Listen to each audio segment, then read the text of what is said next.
In our neck of the woods, sports is tradition. Sports is passion. Sports is family. Sports is fun. Welcome to our house.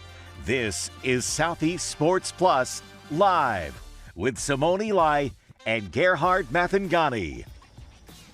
Well, in a week full of big news as it relates to quarterbacks, Texas got some good news, basically reaffirming probably what we all thought.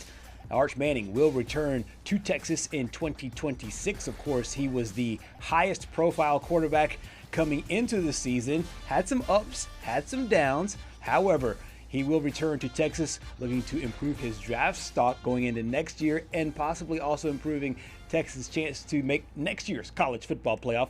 Welcome to Southeast Sports Plus. I'm Gerhard Mathangani, joined by Patrick Walsh. And Patrick, I can't lie to you. When I got the notification on my phone, I was about to fall asleep last night. I was up for a while, but I saw breaking news, and then it was Arch Manning returning, and then I thought, journalistically speaking, and maybe because we're so tied to this conference, I think the breaking news would have been the other side had he been leaving. But of course, anytime that the Heisman Trophy favorite comes into the season with as much hype as he did, this has to be good news for Texas that he's not entering the transfer portal, but he is returning to Texas. Yeah, and I honestly think no other team in America could probably pay the price to get Arch Manning to pull him away from Texas. Yeah. So good for Arch to realize that, hey, it's probably better for me to come back. Obviously, this year, as you mentioned, was not the year that he was hoping for or anybody thought the year he was going to have. We saw a little bit of action last year. Right. He only made one start against an SEC school,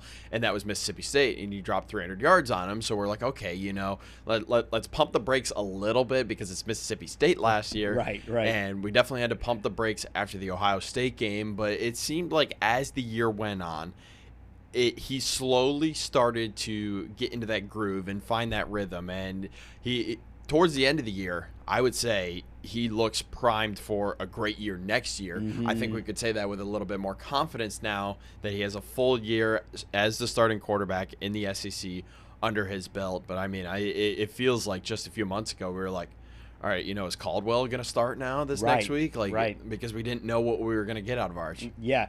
One of the big things that Roger Wallace, our friend in Austin, Texas, would always tell us is that keep in mind, after last season, I know he is a Manning, yes, and I know he played well in the small sample size of games that we had a year ago, but he'd thrown 0 passes on the road.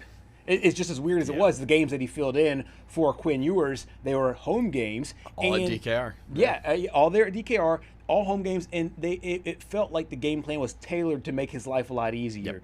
So his first game is on the road as a starter at the Shoe against the defending national champion Ohio State. And, I mean, everything is hindsight 2020. But looking back at it, he was pumped up way too much. The hype was way too much for what he had done before. Yeah. And I think just because he was such a good high school player and he has all the tools and he's a Manning, I think that led to so much hype. Now I think that if he has the hype going into next year, it would be warranted because, as you said, he had games this year. Look, I'll say this to you. Now that the regular season is done, I'm not going to count the postseason towards this stat because the postseason's a different breed. But he had the second best performance against the Ohio State team this year. The only one that had a better performance was Fernando Mendoza, and he won the Heisman, and he didn't really even play that well. So, I mean, when you look back at it, yeah, that game wasn't really good. Some of the passes looked a little bit shocking for a guy that we were talking about should be the Heisman winner and potential #1 overall pick. But, I mean, that was a really good defense this year, and to only lose by one possession to a team that only lost one game this year to the Big Ten champion, to the eventual Heisman winner, and kind of made the Heisman winner not look great in the process. I mean, it's just now you can look back on it and it was like, okay, maybe we were judging him a little bit too harshly there. Right. And there was a part of the season, I know for sure at the beginning of the year, where there was some talk of, is he hurt? Is he tweaked? Does his arm feel right? And I know that both Steve Sarkisian and Arch Manning really tempered that down, but it did seem like towards the end of the year, if you just look at his passing numbers, after the Mississippi State game that you referenced. Yeah. Right after that was 328 yards. Then he had 251. He had 389 against Arkansas. I know everybody carves up Arkansas. And then he had nearly 200 against Texas A&M there in the losing effort. You see his season numbers, nearly 3,000 yards overall, 24 passing touchdowns, 7 interceptions on the season. Also used his legs for 8 touchdowns there, nearly 250 yards on the ground as well. For how bad he started off the season, to almost get to 3,000 yards, just be, I believe, 58 yards away from eclipsing the 3,000-yard mark. I mean, that tells you how great of a back half of the season he had. Right. Now, I really think for him, the turning point game was that game that you mentioned, the Mississippi State one, just because he absolutely had to have that. Texas was down big, forced to come back, forced overtime, ended up getting the win, 346 yards, 3 touchdowns. But I mean, in these three games right here, you're talking about 10 touchdowns, over 1,000 yards. So these 3 games really propelled him back into the national spotlight. Almost got Texas into the playoff. I know they missed out on a few spots. The one game they're going to be talking about forever is that Florida game, whether they want to talk about the Ohio State game mattering or not. No, it was the Florida game. That did it. If you didn't lose that game, you would have easily been in because of your strength of schedule. But I think now that he's got a full year under his belt, we can actually go into next year with more realistic expectations for Arch. Because Texas is going to host Ohio State next year. That's right. And we'll have to wait and see what Ohio State does in the college football playoff this year. Yeah, and Ohio State obviously will have Julian Sayin back there as well if he doesn't enter the transfer portal, which I would be shocked if he does. So he would have the rematch of quarterbacks in that game, which I think will be ecstatic, especially if Ohio State were to go on to win this year's national championship as well, which they are one of a handful of teams that will be the favorites in order to do so. I like Arch's demeanor throughout this entire thing, where at the beginning of the season, I think he said all the right things for a young quarterback stepping into that role. Yes. And when things weren't going well, I thought he handled that part really well as well, because I think the natural inclination is to be a little frustrated, a little PO'd, so to speak, with just the hype and everything else that goes on. He thought he handled that well. And then when he played well, I thought he handled that well as well, and I think that going into it, he's just going to be a so much more mature quarterback going into next year. And then, watching Julian Sayin go through the season that he went through and kind of under the radar, end up being like this Heisman Trophy candidate. I just feel like these two are on a collision course. I'm not saying it's going to be like the college version of Brady and Manning, but like I do feel like these two quarterbacks going into next season could be two of the most talked about, highly prized, and I would say like just the amount of hype going into the season with those two, and they match up there in game 1. Yeah, and honestly, I'm excited to see it. Just looking back at this season, as you mentioned, Arch going up against Ohio State in the shoe against that Buckeye defense, which I highly doubt that they're just going to reload next year, because they're going to lose a ton of guys. They're going to lose Davison Igbinosun, one of their best corners, who I still remember his interception against Penn State last year, which is, if you haven't watched that, go and watch it. It's one of the better ones. It's kind of like the one that, it kind of happened in the NFL this weekend. It was the Jerry Jeudy in the end zone. It was kind of like that, and it was just one of the crazier interceptions that I had seen. And then obviously I think Caleb Downs is going to go and get drafted. Cowboys, maybe you should pick him up. That would be nice if you get that draft pick. But when you look, attention, Stephen Jones. Yeah, exactly. Stephen Jones, get on the walkie-talkie. I saw you were on the walkie-talkie Sunday night, so I don't know what that was all about. But when you look, obviously this season, Sark and company are going to be like, all right, it was a failure. We didn't make the playoff. Right. But when you look at next year's schedule, look at all of these home games and look how few away games there are. Right. I mean, this schedule really, really lines up to have a good season. I know they have to go to College Station there in that matchup. They got the venues that they have to go to are tough venues. I mean, the Tennessee game, I'm sure the LSU game will probably be a night game if both teams are up to snuff there late in the year. The Texas A&M game will be difficult. Of course, you have the Cotton Bowl there. But as you mentioned it, Ohio State at home, Ole Miss is at home, Florida is at home this year, Arkansas is at home this year. Your main two rivals, there are at home. Then you have the neutral site, of course, at the Cotton Bowl. And I don't want to put the cart before the horse, because we did it last year. Yes. But it does look like, given the way he's played towards the end of the season, and then if he stacks up a good bowl game on top of that against Michigan, this could be the makings of what Texas fans hoped would be a championship run this past season. And I think it's going to help next season that you don't play Ohio State the first week of the season this week. Right. This next year you play them. Yeah, you get the buffer game against Texas State, which is basically your bye game. And then you get to host Ohio State this year as well. So, I mean, all of the cards are in Texas's favor. But as you mentioned, before we start talking about next year, we got to talk about this bowl game because there has been a lot of talk about this game for all the wrong reasons. All the wrong reasons, exactly. And we still have to play the actual football game. But how will Arch fare, do you think, against this Michigan defense that ranked 14th in FBS this year in points allowed? I think that this is actually the perfect test to end of the season. It's not an SEC team. It is a great defensive squad, especially there on the back end. And as that graphic says, allowed 2 touchdowns all up the per game in the FBS as far as points allowed. I think that one of the big things about this kind of matchup is not only is it a brand matchup, but it's also a game where it's not like the Arkansas game where you could go in and have confidence because you can light that defense up. Right. This is a defense where he'll have to maneuver his way through it. It'll be a scheme defense, a defense they have to scheme against Michigan. But also, like Roger said, I don't know if I fully expect him to play maybe all 4 quarters. How much do they use him? Yeah. So do they treat it like a preseason game where he plays maybe first half or whatever and then save him for the rest? Or do you go full throttle? Do you go all out, try to win the game and try to give him some big yards? I don't think he'll have some 350-yard game, nor does he need it. Can he stay efficient? Can he stay mistake-free or as mistake-free as possible? And then go out and try to lead his team to a victory. I just think that being able to have a good game where you feel confident about leading at the end of the season is certainly huge. I mean, I think you definitely have to see how the game plays out. Obviously, when you look at this game from a distraction standpoint, all of the distractions are on the Michigan sideline right now and in that clubhouse, and who knows what is going on behind the scenes right now. Texas is kind of, licking their chops, so to speak, because there's no talk about them. I mean, the talk was that they missed the playoffs, and they're like, okay, we tried. Right. We tried to politic our way in. It didn't work. We're just going to go out and win our bowl game, basically. And I wouldn't be shocked if Texas did blow out Michigan just because of all of the distractions. And who knows if Biff Poggi can actually lead a team. I mean, I know he had a little bit of that experience earlier this year, but it was the self-pick suspension from Sharon Moore against a couple of the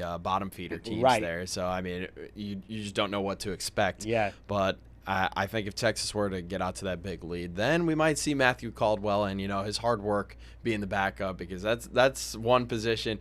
You want to talk about, like, water boys not getting any attention, backup quarterback when you don't play all year, you get no attention, but you're doing a lot of the hard work. Exactly. And the game that he did come in was that overtime game, and they ended up winning the game late after Arch's really good game. And another reason why I find this interesting quickly here at the very end is the fact that it was actually just before I left. I was in our sports office, and as I was leaving the office, I happened to see a commercial on TV. It was a Viore commercial, and Arch Manning is the main character in the thing. So it's like all these guys now are getting paid like backup quarterbacks in the NFL. So there's really no rush to get yourself there. So if you can season yourself for another 365 days in college, it is well worth it. His valuation's like $5 million. There's no point in. Yeah, I mean, at this point, just treat next season as like the minor leagues and just, continue working on some things you've got to work on. Obviously, the schedule's in your favor to make the CFP. Yeah. You still just got to go put in the work, and if you make the playoff and you get some extra games, that's great. If you win the national championship, that's awesome. But he's just thinking about the NFL at this point, and doing the best thing he can to get him to that next level. Absolutely. So one day it's Lenora Sellers, the next day it is Arch Manning, 2 powerhouse quarterbacks in this conference, returning to the conference next season. Of course, he's got the Citrus Bowl against Michigan to clean up the 2025 season. Coming up next here on Southeast Sports. Plus, we head over to Knoxville and catch up with Sam Granville and talk some balls next here on Southeast Sports Plus. Stay with us.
back here on Southeast Sports Plus on this Tuesday in the first hour, welcoming in Sam Granville from Knoxville. We were just talking during the break there, Sam, that this is a really interesting athletics program to follow, with Tennessee football playing right down the road in Nashville in their bowl game coming up, and then Tennessee basketball obviously having some really good games that they just went through, and some good games upcoming. We will start there on the court, and this is a basketball team that I think coming into the season, obviously some high expectations with a Hall of Fame coach that's coming back, and a lot of great players that are coming back here on this team. As you diagnose this team as they enter yet another big game against Louisville, we'll break the game down here in just a moment, but where do you see this team after 10 or so games?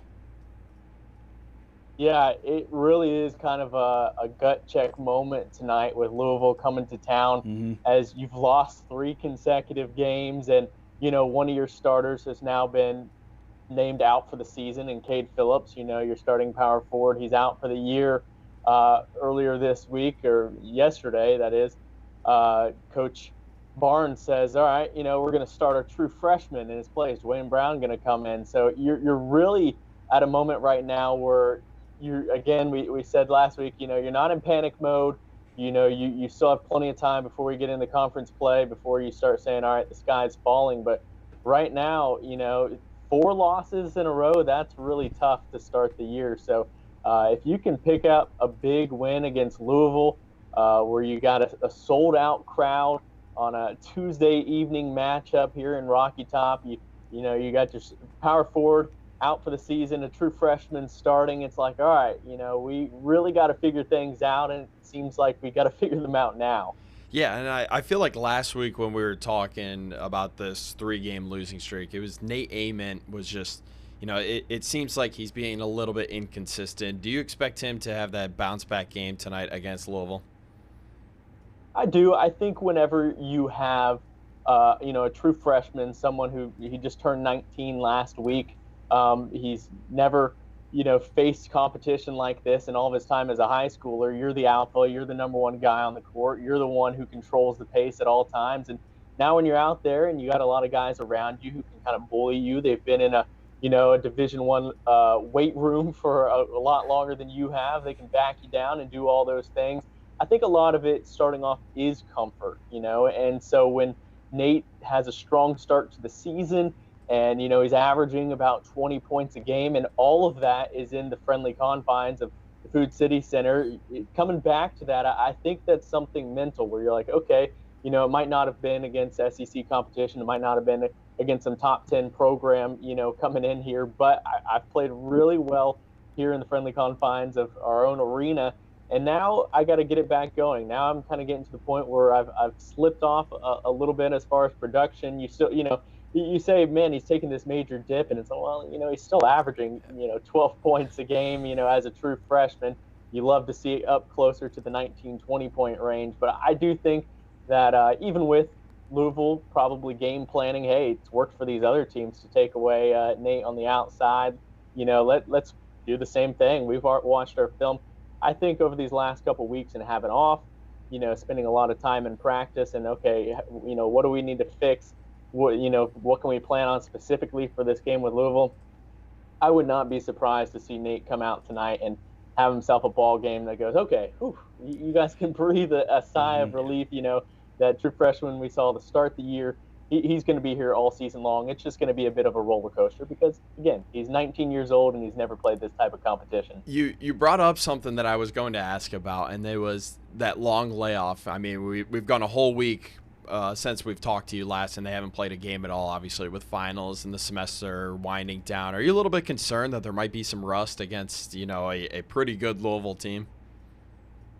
I don't think rust is something that Coach Rick Barnes has in his vernacular, because he's saying he even said after that Illinois loss, he's like, man, our toughest competition, our toughest play is the practices that I run. I've been doing this for a long time, and these guys are having brutal practices every single day. So I think, they're probably thankful to get back on the court and go, man, we're not having to go every day in one of these Rick Barnes practices. We can finally compete against somebody else that's not ourselves. And that's something that they worked on this week. especially is turnovers, because early on this season, turnovers have been killer. When you really have one true point guard, that is Jacoby Gillespie, and then after that, it's kind of by committee in the guard room. Turnovers have been an issue early on this season, and one thing that Coach Barnes did this week when they were practicing in the Food City Centers, he set up some red and black balloons, the colors of Louisville, and anytime they had a turnover, they popped one of those balloons. And once they started popping all of the balloons, once all the balloons were popped, all right, we are running. And we are running a lot. So that's something that they've tried to clean up. We'll see what that turns out into the product on the court tonight. But there has been a lot of work in practice of, okay, we turn the ball over, we treat it as it's, not our most prized possession, we're going to pay for it. So we'll see what happens on the court tonight. And let's hear from Coach Barnes about practice and getting ready to transition there to the Cards. Well, I think a lot of things. There was a lot that we had to work on and keep working on, and I do think we've made some progress, but we'll see as we keep moving forward here. But I thought their attitudes were really good in terms of, we just broke down everything where we felt like we had to make the biggest jumps. Obviously, it's taking care of the ball was a big part of it. Defensively, our ball screen coverage, trying to continue to clean that up with so many people doing that. But just overall, as a group, trying to get guys to understand the roles, the details, just any and everything you could imagine. That's what we talked about. Again, I think we have practice, but we'll see tomorrow if we can play well. And we're playing against a team. I've got a lot of respect for Pat Kelsey and the job that he's done at Louisville. I mean, he took over a program that we know this has had great success, certainly for a long, long time. And one of the great coaching jobs a year ago, and he's doing it again this year. And so it'll be a great test for us, and we're going to see if we can get better when the lights come on. Awesome stuff there. And one of the big things about this game that I find interesting is it's the last Power 5 tests for this basketball team before they enter conference play. And we've all seen the selection show at the end of the season, and they highlight all of your Q1 wins and your star-studded wins, so to speak. And a lot of times they go back to the non-conference part of the schedule. Is there any pressure on this game to be like, hey, if we want to separate ourselves from whoever might be in there with us, we need to win this game in order to get there? Or is it just, hey, our destiny still are in our own hands because we do have a really tough SEC gauntlet to go? No, I think absolutely this game does matter a lot. And, it might not be, you lose to a really talented team like Louisville and we panic, but it's certainly, every single one of these games, especially when you're playing at home, I mean, that's a big confidence booster. If you're winning, against some of the best opponents in the country on your home court, then you at least know, okay, we can compete against the best teams in the country. That's something that we can see ourselves as a higher seed coming into the tournament. And you're right, every single one of these games matters when it comes to the tail end of the year, when it comes to that seeding, whether it's even, in the SEC tournament, but especially going into the national tournament. It's okay, you might have a decent record against these SEC teams this year, but what did it look like when you played some of the non-conference teams at the beginning of the year? And you don't want to just hang your hat on that one win against Houston over there in Las Vegas. You would love to have, okay, we beat Houston, and then we had a bit of a slump that, you can point to the youth and inexperience. But if you're losing to, Kansas, Illinois, and Louisville, all these teams at the beginning of the year, you're going, okay, maybe we aren't, tier one, maybe we're, a tier 2 or so when it comes to just all the teams across the country. This is one that you really need to build confidence to head into SEC play going, especially when it comes to playing on our home court here in Rocky Top, we take care of business. So this is a huge, huge game in my opinion. Against Louisville, against Illinois, at least that one was, we're playing on a neutral site court, and nobody really has that home court advantage in a sense, even though it's here in the state of Tennessee. But this one, I think you really got to get as far as just building confidence and going, okay, we are one of the better teams in the country. One of the big things about non-conference basketball that I really like is when institutions are able to pair the men's game and the women's game. We saw that in Bedlam.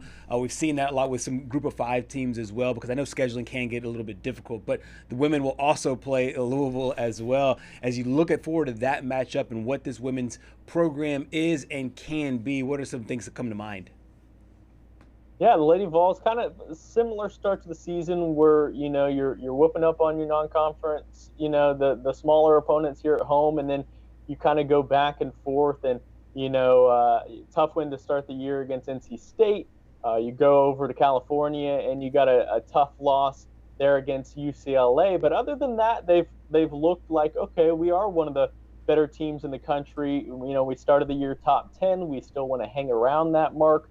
And then anytime they've played an opponent as of late that would be, inferior in terms of rankings and whatnot, they've taken care of business. They handled their opponent this past Sunday, and won with, ran away with it in flying colors. Yeah. Nia Barker reaching the 1,000-point milestone in her career. So now it's like, okay, we got one more, non-conference game that's a big one, a team that's clearly, a basketball school over there in Kentucky. If we can get this one and head toward, the beginning of January and pick up one more win, I think they feel a very, very similar way as the men's team, where maybe they don't need it as bad, but clearly they expect, we are one of the best teams in the country right now. We should take care of business, and I wouldn't be surprised to see the Lady Vols get a big win. Not just a tight mitt, pull it out win. I wouldn't be surprised if they pull away in that ball game. What have you made from the freshman depth that Kim Caldwell has this year? Oh, the freshmen, they're a lot of fun to watch because they don't play like freshmen. You got Mia Paldo, who's, a top 5 recruit in the country, and she's been fantastic this year. And when her and her sister, play with each other, that's a lot of fun because Mia takes a break from the court, and then all of a sudden you're going, okay, we got basically Mia 2.0 that's coming in and playing, defense. She's a dog. And her sister Maya, they, twin backcourt as they brand it themselves. That's a lot of fun to watch. Jada Civil, she has been incredible as a freshman this year too. Another top recruit, one of the, right there near the top of the recruits in the country this year. And she doesn't play like she's never, played at this level before. She looks like she's been doing this for quite some time. So when you pair that with the Z Spearmans, the Jada Barkers, and these girls that have been doing this for a while, that know what it takes to play at this level, it turns out to be a pretty fun product to watch, especially when you got those hockey rotation substitutions that Kim Caldwell does. It's a lot of fun to watch.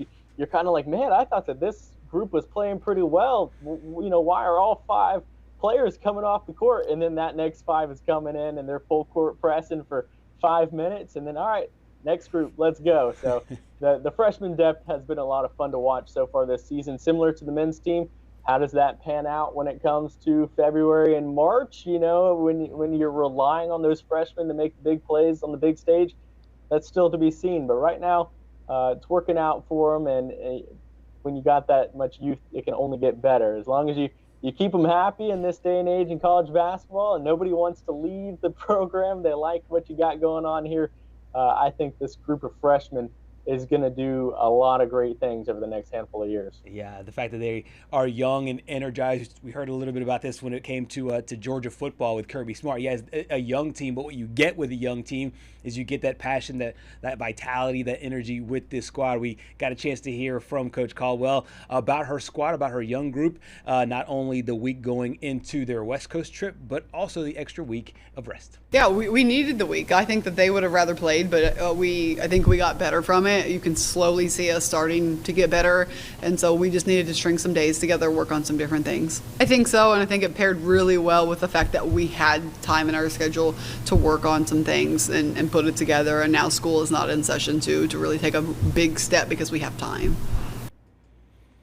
So similar to the men, I'll ask you this about the women's scheduling, because this is the last few games before the SEC schedule. What are some of the things that you want this team to see, and maybe you think that this coaching staff wants to see as they go into from non-conference play into SEC action? Yeah, I think similar to the men, you just want to clean up some certain things. Turnovers haven't been as big as a problem with the women's team, but certainly that's something that, is a problem for every team in the country, and you want to keep clean when you got a lot of new players in the roster. When almost your entire roster, almost all of your production is new players, then you certainly want to see, okay, we're cleaning things up throughout the year and continual improvement. And I think we have seen that so far from the Lady Vols is just, okay, we're taking a step in the direction every single week. We saw early on that, man, we're going down to the wire with some teams like Belmont, some teams that shouldn't be competing with us, shouldn't be on the same court, saying, all right, we still think we're in this heading into the third and fourth quarter.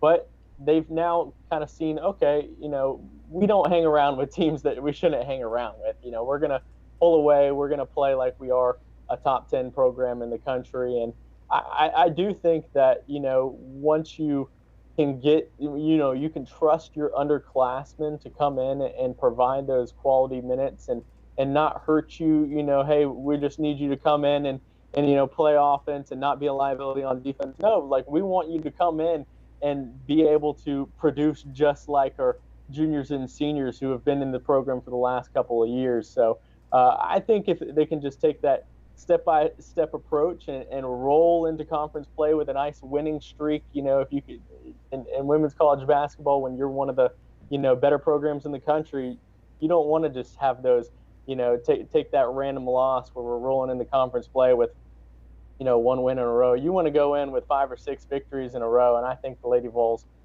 can do that, as January is right around the corner.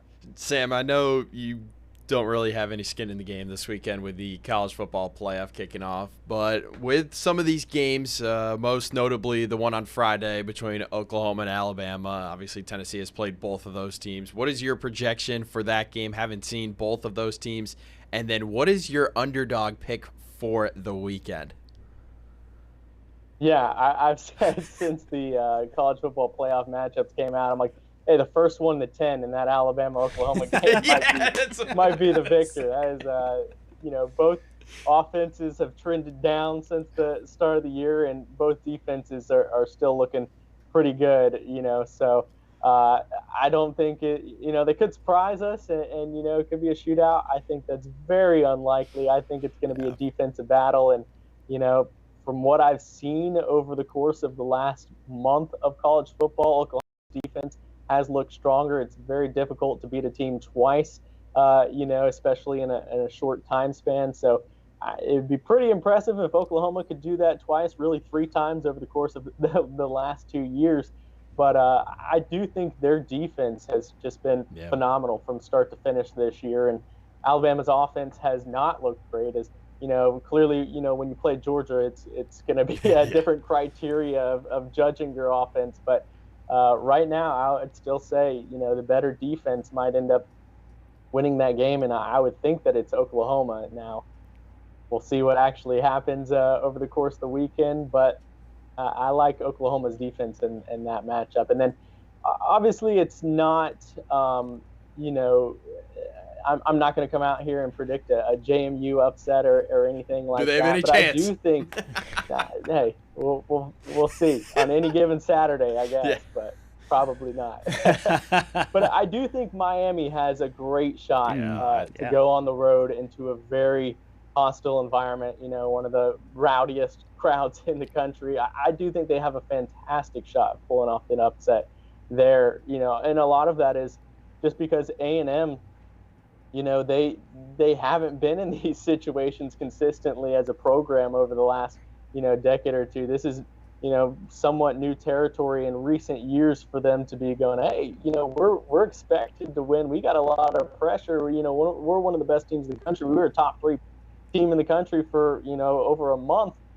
So I think there's so much pressure on A&M that when you got a senior heavy and a very talented, defensive group that Miami has, I think all the pressure is on A&M, and I think that pressure might be a little too much for them. But that would be my sleeper upset pick. I know a lot of people are picking that as well, Yeah. but I do think Miami's got a great shot to pull off the upset. I mean, you talked about A&M not being there before. There's one guy that has been there before on the Miami side. It's Carson Beck. Yeah.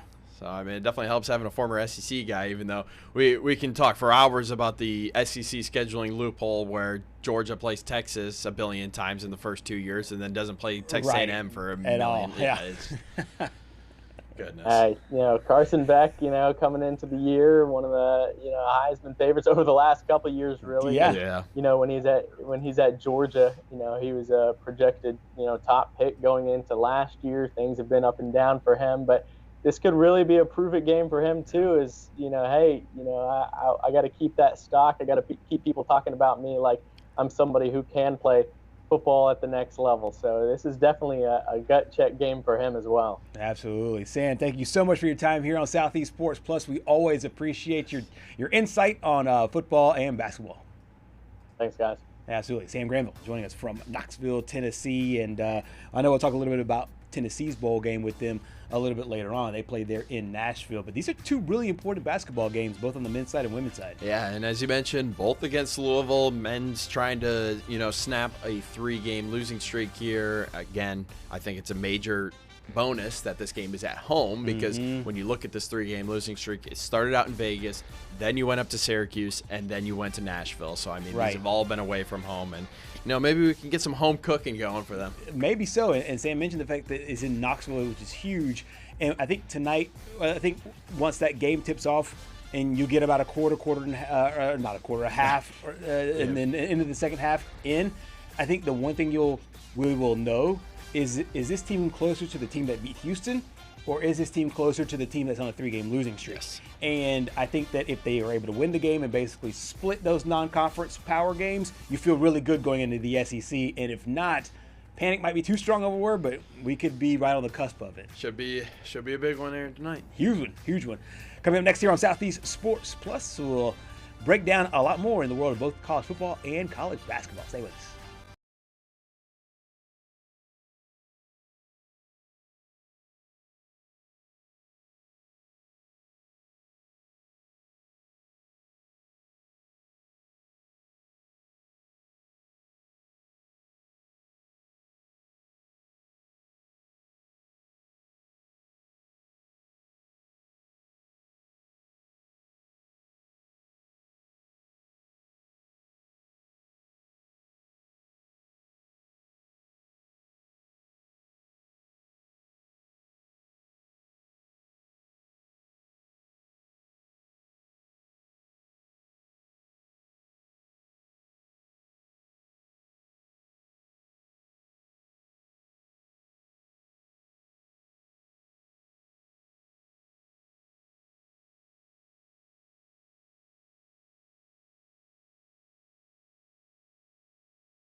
Back here on Southeast Sports Plus, we are breaking down some big games in the world of college basketball. You brought up a really interesting note here about this Clemson-South Carolina game. Of course, we were known to have these heated rivalries in football, but a lot of times in basketball, you think, okay, well, I mean, they've probably played for about the same amount of time, but this is a number of meetings here between these two programs that now in the modern era don't play twice a year. No, and this is the Palmetto Bowl, as we talked about in football, but I just want to bring up something that we talked about a month ago now. Okay. And this is the time of year when Kentucky Louisville should be playing. 100%. Like 100%. This actually probably would be the week that they would play in years past, but as we mentioned, moving them up, I mean, that probably hurt Kentucky for a little while there, because I mean, that loss probably stung a little bit. But this matchup here tonight between South Carolina and Clemson will be the 175th in this history. With insane. Clemson's had a pretty good run here over the last few years, but South Carolina actually leads the all-time series, and you probably wouldn't really expect that, seeing as South Carolina hasn't really been up to what they used to be in recent years. But I mean, this is a great opportunity tonight for that guy in the picture right before here, for Meechie Johnson, because South Carolina at this point, they need a win, and they need it bad. I mean, they're 0-3 against Power 5 teams this year, and they're just looking for that statement win. Kind of feeling like they were left out last year, did not play that well at all, and was one of 2 SEC teams that just didn't make the tournament. 7-3 is South Carolina's record coming into this game. How many road games do you think they've played? See, this is where you might get me. Zero. They have not played a single true this will be the first road game. So, but they're not leaving South Carolina. That's the thing. They're not. They're going right. They're going right over to Clemson. It's a very short trip over there. I just find it interesting that at this point of the season, you haven't. I mean, obviously, when the ADs and the schedule makers put things together, sometimes you have a lopsided. Maybe the year before you travel a lot more, so you're home for a lot more on those comeback games. But I just happened to look as I was looking, at this game. I was trying to look for the game line to see what the teams were on the road and at home. And it turns out you have nothing to measure it against for South Carolina, because they have not played a road game. Meanwhile, Clemson is 6-0 at home. So it will be a real test, but the line is telling you, the numbers telling you that this could be a blowout. Clemson is a big 12.5 point favorite. Yeah, and I honestly, I have some ties to the Clemson basketball program. Yep. I know the head manager there. I'm still trying to get him on the show at some point. Yeah. So you all at home can hear about what the life is like of a head manager, but I just don't really feel like, if I were betting this game, I probably won't. I don't see any reason to. Yeah, same. I would not feel good about this line with Clemson being favored by so much, because it's a rivalry game. Yes, it's at home, but Clemson, they're coming off that tough loss. They beat Mercer by, I believe, 7 this past weekend, and that might make you go, whoa. But if you look at Mercer a little bit closer, I think they had a guard that transferred from Boston College. So, I mean, they have Power 5 experience. Right. It just transferred into Mercer. And I would honestly kind of be surprised if Mercer didn't make the tournament this year. Right. I mean, they're perennially in the tournament. Yeah, and this year should be no exception. But you look before that, they went down by a lot against Alabama, another SEC team, before storming back and at least making it a game. I think it was a single-digit loss there. Yes, and they were down, I think, 17 at one point to Alabama. Yeah, and Alabama kind of let them come back into the game. And then you most notably look at the loss a week ago tonight against BYU. Had a 22-point lead at halftime in the Garden and just let it slip away from you. Yep, yeah, and they obviously want redemption for that. As you mentioned, they got that big win over Mercer, and now it's South Carolina. There's 3 more games for them, or I think 2 more games for them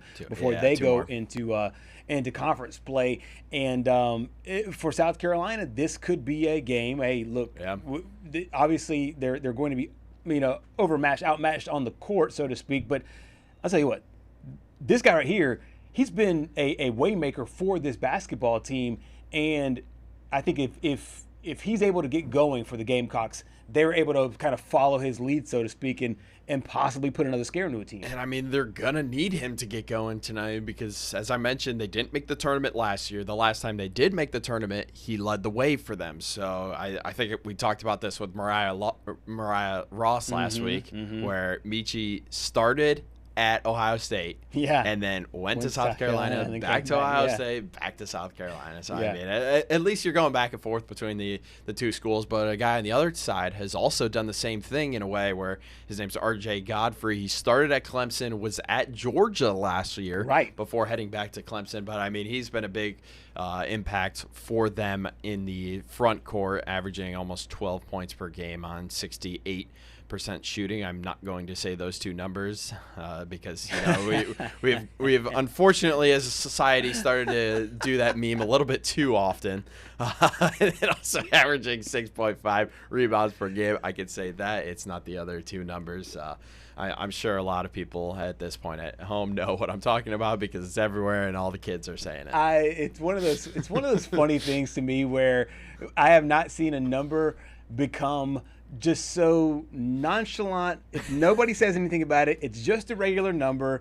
To now, it's the most avoided number in the history of numbers, and those two numbers are just like. I mean, 21 was avoided for a little while. About a decade ago, but that one actually kind of had meaning. This one literally has no meaning. None. And I think that's the part of it. And I think that's the reason why it has so much life. It's because the fact that it derives from nothing and it goes literally into makes nothing. No sense. It does. No one can ever figure it out. It does make no sense. We got a chance to hear from Lamont Paris after their big game. Now South Carolina now teeing it up, getting ready for their arch rivals. We were not good. The overall feel of the game was not good. By my estimation, but we were good enough. And at the end of the day, ultimately, that's what matters the most. But I was disappointed on a lot of fronts just with how we came out to start the game. And it continued throughout the game. And the team that should win does not always win.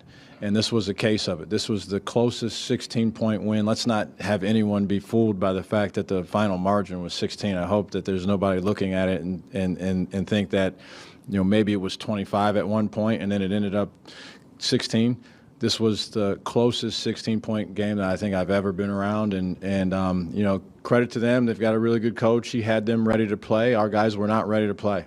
For whatever reason, we had a multitude of guys that just were not ready to play. And there's all the excuses in the book. We final exams, and they jumped on a bus and drove up here and then played the game. So, sorry if I don't have a lot of sympathy for that, but we just weren't ready to play. And they're tough. These guys, they live a different life than our guys.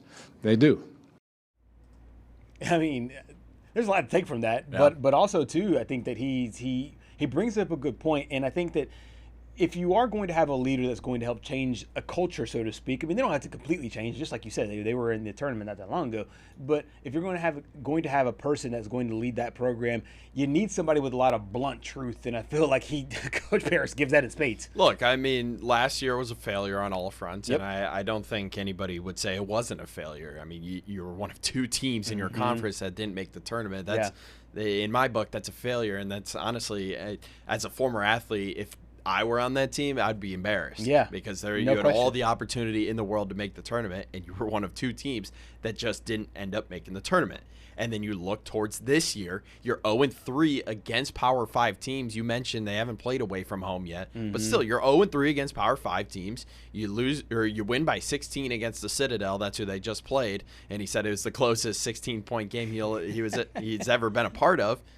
And tonight, you basically need a win, or else, then the morale starts to go down. Then you start to go down the rabbit hole of, all right, here we go again. It's going to be another season like this where we just can't win against the Power 5 teams. We beat the teams we should, but, any team that's equal to or greater than us, we just can't win. Yeah, and so I think if you are South Carolina, one of the big things that you can take away from this, I think you'll get a lot of answers going into this game, because 11 games in, not having played a true road game, you think you will get some answers as you now, go forward into the SEC slate. And I was looking up their SEC schedule, their first few games in league play. It's Vanderbilt, LSU, Georgia, and Arkansas, then Auburn. So, and of those first 5 games, 3 of them are on the road. So you'll see South Carolina in its full form, I would say in the next 7 games. With this basketball team. But at the same time, I wouldn't be surprised if they shocked one of those teams that they should lose. That's what I'm saying. Yeah, right. Like, so I have faith in Lamont Paris. I think he's a good coach. I think he can get these guys to play. And if all it takes is for Meechie Johnson to just have one good night, and then one of those teams that should win, maybe Vanderbilt. I look at that Vanderbilt one. honestly, to open up the year. If Michi Johnson just drops 25 points, I think you win that game. Yep. And then the games that are against now ranked teams are that Vanderbilt game, Georgia, Arkansas, and Auburn. Arkansas, Auburn, and LSU, they're all on the road. So, no, you're right. I think they can slip up and beat one of those teams. They can use today as a springboard if they can play well, and even if they don't win the game, if they could play well enough, I think they can get there. How about for Clemson though? What's your overall take on this squad? I know you just talked about how they bounced back, from that loss overall, but I think this is a program that feels like it's in decent shape at least. Yeah, but I don't expect them to have the year that they had last year. It's going to be tough to replicate that best year in program history in ACC play, but they just don't really have that guy this year that they can rely on. And I think it's got to be R.J. Godfrey moving forward for this team because he's got the most experience. Exactly. Clemson, South Carolina for the 175th time in the history of that incredible in-state rivalry. Looking forward to that. Coming up next here on Southeast Sports Plus, we take a look at the women's rankings and where a lot of those SEC teams fit in as we're now another week into the season. Stay with us.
Back here on Southeast Sports Plus, we saw the men's AP poll yesterday. Let's now roll through the women's basketball poll and find out where these SEC teams are. How about an Ivy League team there, cracking the top 25 there in Princeton, as well as a host of Big Ten teams? Yeah, Princeton, as you mentioned, they're at number 25. Michigan State and Nebraska, both with teams that are on the men's and women's side in the top 25 right now. Washington at 22 and Ohio State at 21. Notre Dame's been one of the powers there as we go inside the top 20, and not necessarily the kind of season that they've had in the past, where they're perennially in the Elite Eight and the Final Four, but inside the top 25 there, inside the top 20, I should say. Then Tennessee, who we just talked about moments ago, is Coach Kim Caldwell. They're at number 17. Ahead of that big matchup they have coming up with Louisville, which is there at number 16. So this could do a lot of good for them as they move forward. Great chance to at least swap spots with the Louisville Cardinals. Obviously, you don't know what's going to happen with the teams in front of them, but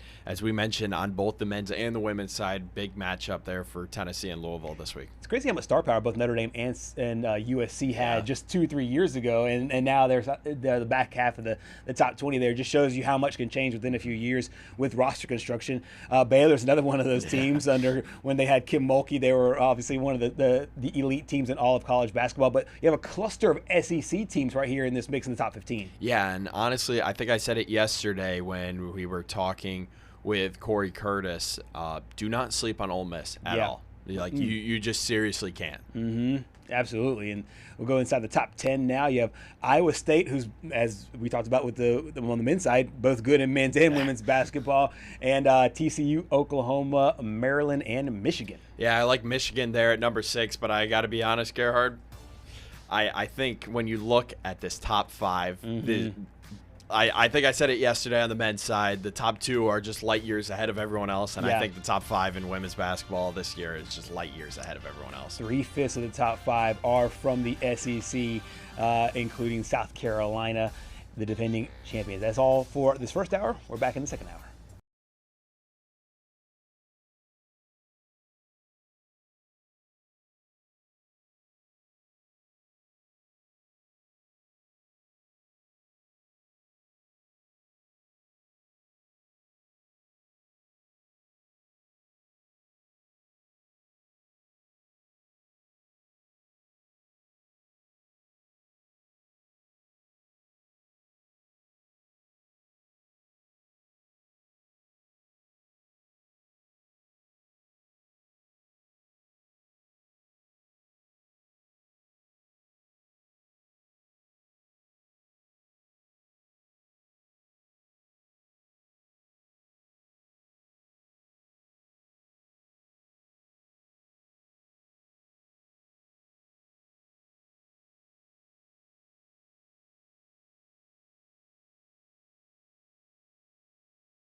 In our neck of the woods, sports is tradition. Sports is passion. Sports is family. Sports is fun. Welcome to our house. This is Southeast Sports Plus Live with Simone Eli and Gerhard Mathangani. First game of the college football playoff is drawing near. Friday night, it is Oklahoma and Alabama, the 8-9 matchup between these two teams that will rematch. First game in Tuscaloosa, now it is in Norman, Alabama. A slim favorite as we head into the matchup there on Friday night. Welcome to Southeast Sports Plus. I'm Gerhard Mathangani, joined by Patrick Walsh. And Patrick, ever since this matchup came out, we've been kind of on pins and needles about this and breaking this all down. And we've heard from a lot of different people, both here on this program and just other outlets in sports media. And the overall conclusion is both these offenses are really terrible coming into this game. Yeah. We could expect a defensive slugfest in this matchup.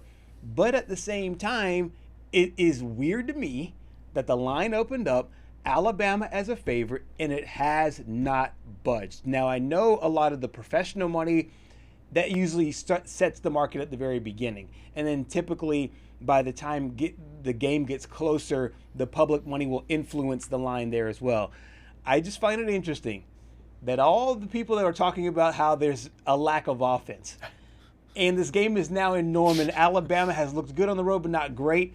It just feels to me that this is one of those kind of, what in the betting world they'll call it pros versus Joes. Like, I think all the pros will actually be on Alabama's side there, and a lot of people who have just watched football over the last month saying Alabama's played terribly. Let's go Oklahoma. Well, I'm gonna base this, what I'm about to say, off of the eye test alone. When I think about that last game just a few weeks ago, actually just about a month ago now in Tuscaloosa, if I'm going off the eye test, Alabama should have won that game. Right. They outperformed Oklahoma on almost all fronts. The only one was special teams, and there was one costly turnover in the first half, but that really wasn't gonna spell the end for Alabama, because you had a chance to take the lead. You didn't end up converting the field goal, which has been a topic of concern for Tide fans as of late. And I mean, when you look at the yards category now, I know that doesn't really say the entire story, because you can outgain the other team. It's not that uncommon for a team to outgain another team and end up losing that game. We just saw that with Auburn in the Iron Bowl a few weeks ago. So I mean, that seems to be a trend for games that Alabama plays in. Right. It's just I wonder what the impact is going to be that this game's on Friday rather than Saturday. And I know Oklahoma both of these teams have had a long time off. Right. And I mean, Alabama played in the SEC championship, but that's going to be a week and 6 days when this game kicks off. Oklahoma hasn't played in almost 3 weeks. Yeah, that's big. Huge for them after their last game in the regular season, and some may say, hey, how the rest versus rust, and Alabama is a team that actually needed a lot of rest there as well, because they have a lot of guys banged up on their offensive line. But hearing Coach Kalen DeBoer, it sounds like a lot of those guys have been able to heal up over the last week and a half as they go into this matchup. These two quarterbacks coming into this were two of the quarterbacks that we expected that I would say at the beginning of the season, there was some hype for Mateer.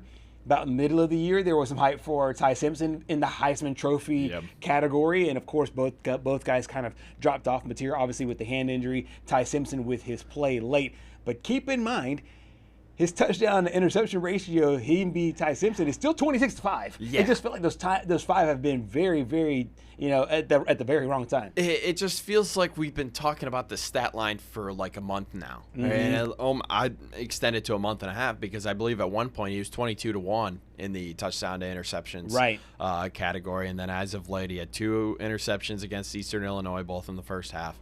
And then a couple more, I believe, against Oklahoma in the game before. So, I mean, this is a great opportunity for Ty Simpson to have his get-back game, but also for Kalen DeBoer, because he's had to address rumors nonstop. I know I was a part of those where I was like, I could see Michigan end up hiring Kalen DeBoer to be the next head coach, and he's shot that rumor down, just like he shot down the Penn State rumor as well. But it's hard to think that maybe if Alabama loses this game, there's going to be a little bit of talk here. Right. And the fact that there hasn't, I find it insane that this conversation is still being brought up. But the fact that it is lets me know that people that are in the know that this might not completely be over. And as you said, he dismissed it in his press conference going into it. And I think he actually kind of put some pressure on himself, because what he did at the very beginning was release a statement even before anybody asked him a question. He released a statement Sunday night saying, okay, I'm the coach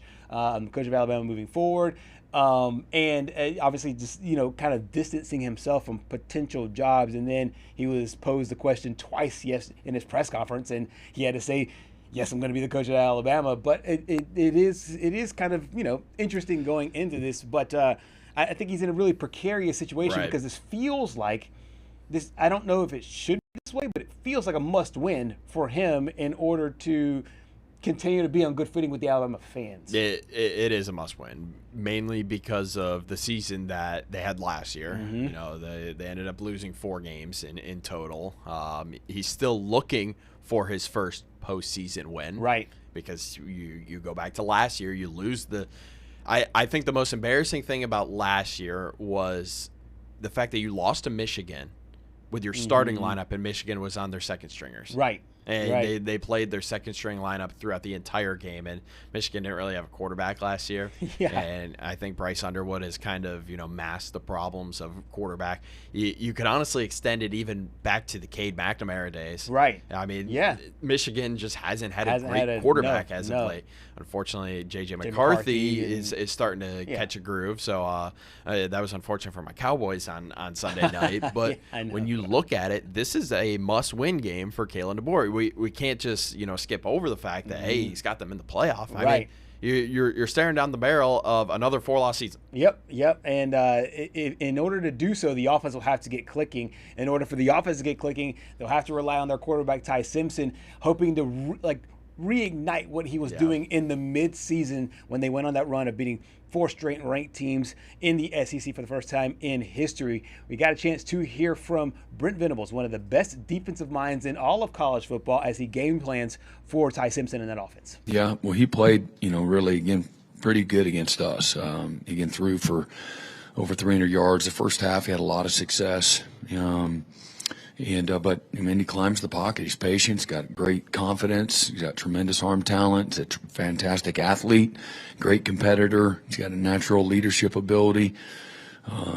He's a guy that doesn't flinch very easy. And so our expectation is we're going to see the best version, of Ty, that's prepared, confident, and ready to lead his team. And so we're going to have to play better. And I know some of our guys have said that. It's not coach speak. It's being honest and real with ourselves, as we had time to go back and just look at ourselves and where we need to improve and get better. That's the expectation. Our fundamentals, that's kind of where it all starts, and I don't think we played very well fundamentally. We played with great toughness and really good physicality. We weren't always the most physical team at the point of attack, but by and large, again, we played with great effort. We just didn't always play or coach, in the cleanest kind of way and to our expectation. You mentioned Alabama looking for their first postseason win under Kalen DeBoer. This is the first postseason game for Ty Simpson, first postseason game for these Alabama players here under Kalen DeBoer. What is your overall thought of what this offense will look like? Will we see it more like what we saw during their run, or these last few games where they've really struggled? Well, I think you've got to talk about Jeremy Bernard, because he's really emerged as the #1 wide receiver on this team. 57 catches this year, almost 800 yards through the air, and then 7 touchdowns for the Tide this season. But, he's been the focal point of this offense throughout the entire year. Yes. The wild card to me is always going to be Ryan Williams. Yeah. And, it's just been – he had that unbelievable freshman year, 10 total touchdowns, 8 through the air, 2 rushing. But this year, it seems like he's taken a step back. I know early on in the year, we talked a lot about the drop problems. And they're still apparent even to this day. And it still kind of blows your mind a little bit, because it's this guy has so much talent when he gets the ball in his hands. The problem is, he cannot get 2 hands on it and secure it to be able to unleash that power. So I think that is going to be the wild card for this team. And honestly, if he gets going, I wouldn't be surprised if Alabama rolls through this playoff. But I'm going to say this now, and I'm going to go on record saying this. Ryan Williams is going to make or break Alabama this run. If he shows up this postseason run and is able to get the ball, create some spacing for Ty Simpson to get the ball into his hands, and that way he can just get out on the perimeter and run for days and do all those spin moves that everyone likes to talk about. Yeah. Alabama's going to go far in this playoff. I wouldn't be surprised if they win this game and then went on to knock off Indiana because of his play. Yeah. But if he doesn't show up, if the drops are still a problem, he just can't get his hands on the ball, Alabama's going to be an early exit. Do you believe that Ryan Grubb and this coaching staff will look for just ways? I remember they used to do this with Percy Harvin a lot. He was just so incredibly dynamic when he had the ball in his hands. What they would do is they would just find ways to put it in his hands, whether it's the jet sweeps or just whatever, getting the ball to him in whatever way possible, instead of just going out on a route and going across the middle on a deep route, just saying, hey, let's find a way to put the ball in your hands. Do you see them doing that, or because this defense is so stout, just taking what the defense gives them and just playing a more deliberate style of football? I think it all depends on the status of Jan Miller for this game. I haven't heard a latest report. I'm sure we'll find out more as the week goes on. Right. But I think, and I am kind of surprised that Ryan Grubb hasn't really used Ryan Williams more in the run game with Jan Miller being out. I thought that we would see a few more jet sweeps against Georgia. They just couldn't literally get anything going. Yeah. Now, the only thing is, with the run game against Oklahoma, you run the risk of, no pun intended, 1 to 2 yard games, maybe even 3 to 4 yard losses, just because that Oklahoma front is so dominant. Yeah. But it's all, I'm going to sound like a broken record. It all is going to depend on if Ryan Williams can create space, create those one-on-one matchups, and be able to win those one-on-one matchups. Yeah. And honestly, it's been a tough year for him, and I don't think there's anyone more frustrated than him. I would expect him to have a huge game on Friday. He hasn't been this, and I'm using this word very, very loosely, bad in a very long time. He was dominant through high school. As you mentioned, dominant in his freshman year. I know he wants to get back to that. In order for him to do so, the offense will need to find some continuity. Coach Kalen DeBoer talked about that in lead up to the game against the Sooners. Yeah, it's been better, I thought, as a team, and that would include obviously the offense on Saturday. Today's Monday. I told you guys were going to try to talk me into Monday. But Saturday, it was one of our best practices we've had in a long time. And across the board. It starts with energy, but the execution for where we were at with our installation. And, we continue to build on that. You're a little bit ahead because, we have these extra days. So with third downs, red zone, all that kind of stuff. So, there is more continuity. There's guys that are healthier. It's up front, offensive line-wise. It's the receiving core, and other guys that are continuing to build into more reps as we work through the week, and hope that continues to be the case here moving forward. We've broken down the actual game from a lot of different angles, but something happened in the post game the first time they played. That was, if you're looking at it just 1,000 feet away, you might think, okay, that's not really much at all. But Oklahoma players went to, I think it was midfield, and basically, I don't want to get this wrong. They took a picture. They took a picture on the field on the Alabama logo, and we've seen things like this, and we've seen teams do silly stuff, flag planting, scraping up the grass or whatever. It wasn't super egregious, but they made it known that, hey, we are here. Coach Kalen DeBoer and other players have talked about it. I think that Bama kind of, made their way about it. But I do feel like this is a really interesting side story point that Alabama now has some motivation to be able to at least put it in their minds to be able to, hey, make it to where you could do that on Friday night and go take a picture at the Sooner sideline. I think one of the greatest things that Nick Saban always said to his players was, don't give the other team any more motivation than you already give them, because you are Alabama. And with how good Alabama football has been, since the turn of the millennium, right? You just don't want to give the other team any extra motivation. I think that's exactly what Oklahoma did after last game. I don't think we could have necessarily predicted that we would have seen these two teams playing in the playoff, because Oklahoma still had a couple more games to get through. That was the big one to win. Right. Obviously knocking off Tennessee a few weeks before. Right. But when you look at what happened, and the Alabama logo was roped off, and they were like, you know what, I don't really care. We're going to go inside the ropes, and we're just going to take a picture on the logo, which, I don't really understand. I'm a former athlete. I don't really understand the need to go on. There's a saying, but I probably can't say it on air because I like my job. But it just, I don't understand why there's the need to go into these games and then you win them and then take victory poses on the other team's logo. I never understood the flag planting fiasco that I guess you could almost call it an outbreak last year during rivalry week because it was like it felt like everybody was doing it. Michigan, Ohio State kind of started it because that was the noon game that day, Clemson, and then South Carolina, Florida State. It just got Arizona State planning the Trident. So I never understood that, but Alabama, if they didn't have any motivation from getting dominated in the SEC championship, this just is just an added reminder here. Yeah, and then Kalen DeBoer, the last thing we'll hear in this segment is talking about that celebration. A little bit of news to him at the time. I guess I wasn't aware of that.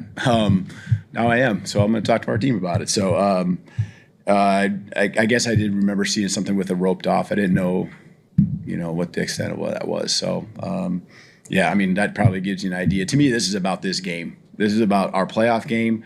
I mean, we respect who they are as a football team.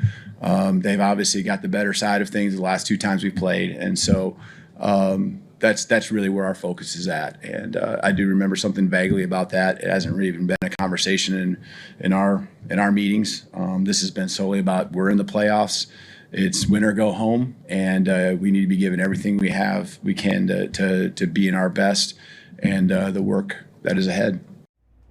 We'll see if Alabama wins and that question gets posed. I'm interested to see if you gave those guys some truth serum of like, hey, how much did that little bit of disrespect at the end of the last game motivate you guys to, whether it's study a little harder, practice a little harder, whatever the case is, because I don't think the number is 0. No, and we'll probably, if Alabama were to win this game on Friday, we'll probably see it after the game, and they'll let all the Oklahoma faithful know. No question about it. That game is set for Friday to open the college football playoff. Coming up next, we head over to Arkansas, talk some Hog football with our friend Trey Dare. Stay with us.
Welcome back to Southeast Sports Plus. We will talk some Hogs Nation coming up here. Of course, there's a new football coach, also some basketball talk here, Patrick. And it's a really interesting time overall there in Fayetteville because Coach Cal and company, they've they're starting to look the part there, and I know the football team also wants to follow suit. Yeah, and we'll talk about basketball here in a second, but I think the hiring of former Memphis head coach Ryan Silverfield is going to electrify this program for the better. And I think it was great that he brought his offensive coordinator to Arkansas from Memphis and Tim Cramsey.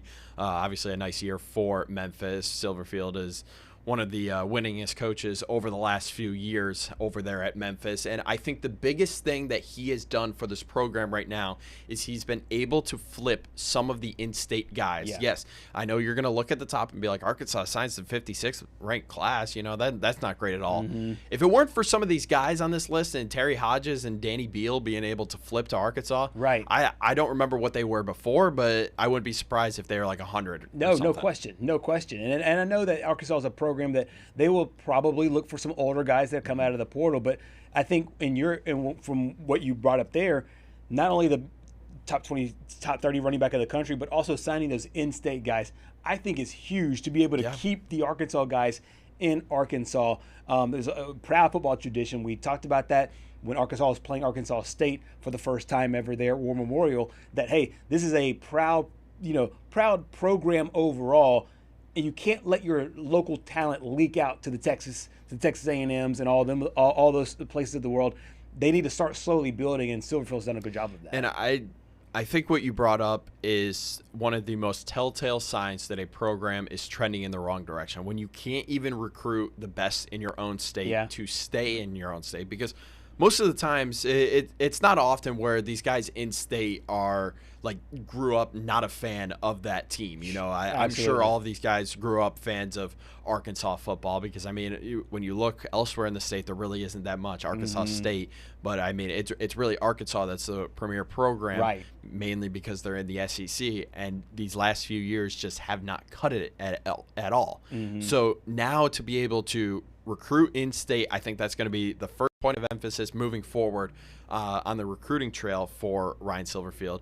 But the fact that you're able to get the #1 defensive lineman, Danny Beal, in your own state to commit to Arkansas, that's a major factor. But there's another guy in Fayetteville that doesn't really have any problem recruiting, and it feels like he just reloads every year, and that's Coach Cal. And, you know, I had my doubts about this team, and I had my doubts about the defense, because that's been an Achilles heel for Coach Cal coach teams in years past. I mean, I look at March Madness just a few years ago, and Jack Golke over there at Oakland just started raining threes against that Kentucky team and basically sent Cal to Fayetteville. You know, he was like, yeah, you know, I'm going to rain. I don't remember how many it was. It had to have been in the 9 to 10 range. Right. I'm going to rain 9 to 10 threes, and Coach Cal, you can pack your bags and head down to Fayetteville. And, you know, this guy right here, Trevin Brazil, double-double, his third double-double this year. And they down Texas Tech. I wouldn't really say – I think we talked last week about one of the keys to this game was to being able to contain JT Toppin on Texas Tech. Well, I don't think they really contained him because, I mean, he still had a great game. Yeah, all right. I think that it kind of exposed a little bit of the depth problems for Texas Tech, because it's, okay, yeah, he had a great game, but who else had a good game? Nobody really. Right, exactly. And speaking of Arkansas, the Arkansas players on the men's side swept the SEC honors this past week. Brazil, as you mentioned, named the SEC Player of the Week, and then Darius Acuff Jr., a guy that we've talked about a lot here on this program, the Freshman of the Week. But there you see Brazil's numbers, 24 points there in that game, 4 of 5 from downtown, and then perfect at the free throw line. Pair of blocks there on the game as well. So this is in my opinion, is a team that's kind of trending in the right direction. Yeah, they're still giving up a lot of points, to your point about the defense, but they're also scoring a lot. And when you can get the Freshman of the Week, who dropped 20 points, 8 assists, 4 rebounds, and a block in their win over Texas Tech, and he scored in the 20s 5 times so far. If you get that from the young guy, think things can start trending upwards here for this program, and I think Coach Cal's got some bright things to look forward to with this squad as they move forward. You know, he always loves his freshmen and being able to develop these guys into future draft picks. I think of Shepard just a few years ago has blossomed into a pretty good NBA starter there. I don't remember what team he's on. My NBA knowledge is like You know, compared to all the other professional sports, my NBA knowledge is a little bit. I usually lacking. I usually get reacquainted with everybody after Christmas. Yeah. The Christmas games. Yes, is the when usually when Christmas it starts. game is like the perfect time to start thinking about the NBA Right. because,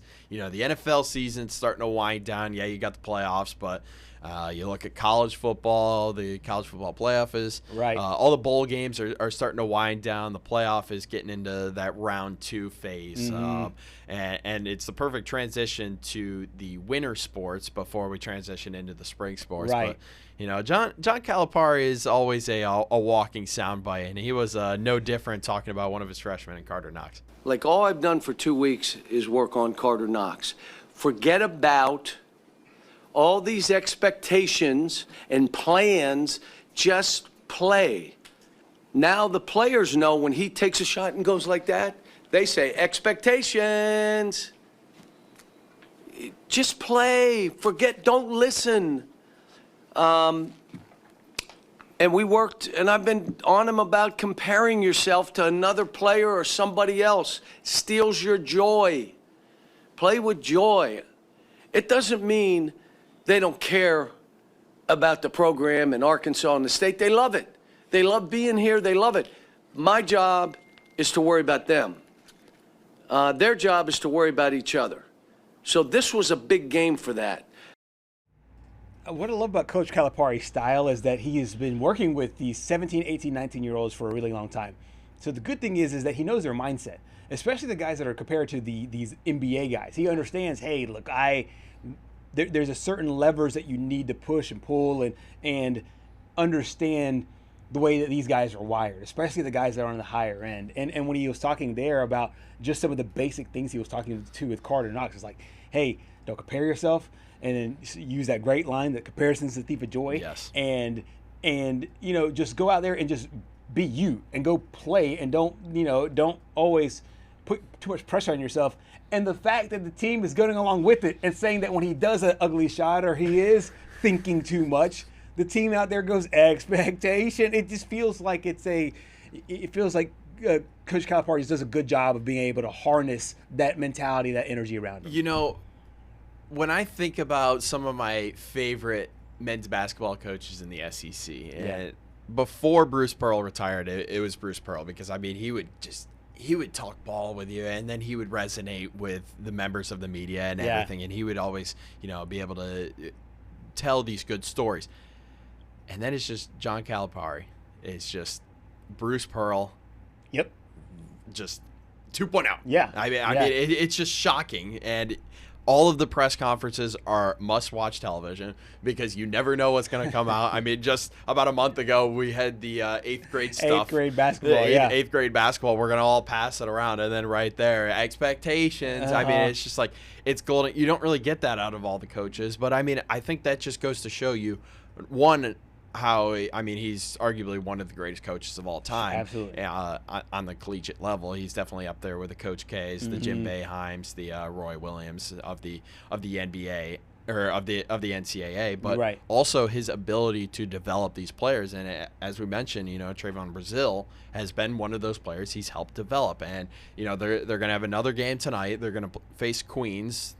Obviously not the same stature as a Texas Tech, but, you know, you want to build these win streaks heading into SEC play because, you know, that's where the real fun or danger lies ahead. Right, and then this is a sneaky, interesting game here because they played Louisville, then they came back and played Fresno State, then they played Texas Tech. So they say it was Duke, Louisville, Fresno State, Texas Tech. So they could have literally overlooked Fresno State. They did not.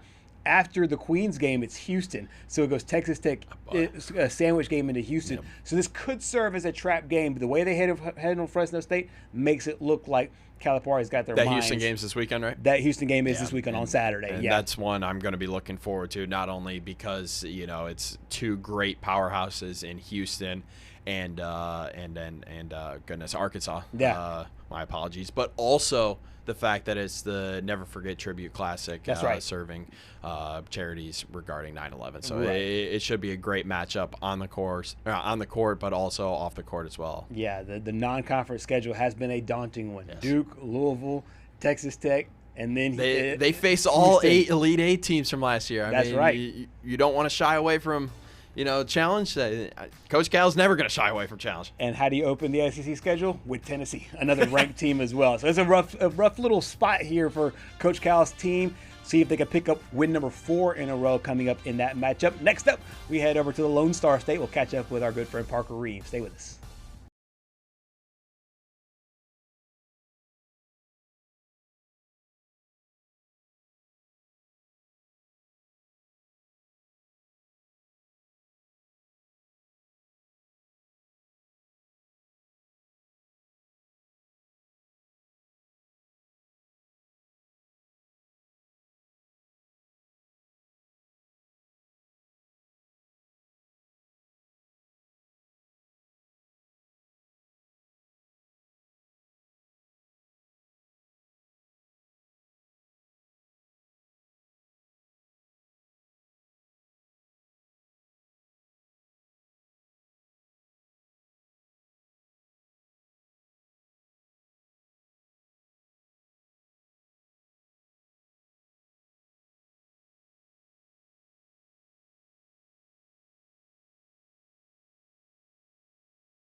We continue on here at Southeast Sports Plus. We go over to the College Station area where our good friend Parker Reem is in Waco covering Texas A&M, all things Texas A&M. And obviously there is a huge football game coming up, and we'll also talk some men's basketball here in this segment with you.